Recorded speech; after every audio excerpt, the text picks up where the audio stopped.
ईश्वर की शपथ लेता हूं कि मैं विधि द्वारा स्थापित भारत के संविधान के प्रति सच्ची श्रद्धा और निष्ठा रखूंगा।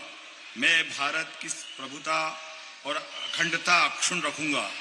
मैं मध्य प्रदेश के राज्य के मुख्यमंत्री के रूप में अपने कर्तव्यों का श्रद्धापूर्वक और शुद्ध अंतकरण से निर्वहन करूंगा तथा मैं भय या पक्षपात, अनुराग या देश के बिना सभी प्रकार के लोगों के प्रति संविधान और विधि के अनुसार न्याय करूंगा।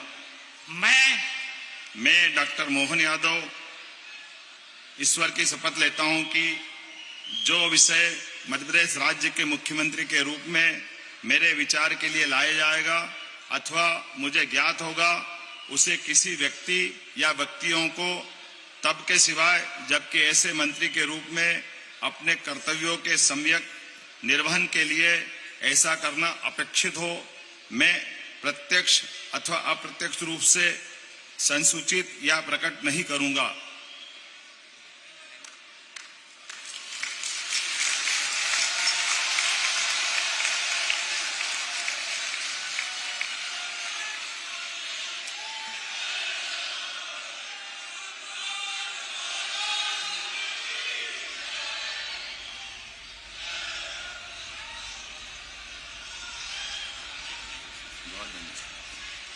आपसे प्रणाम करूं।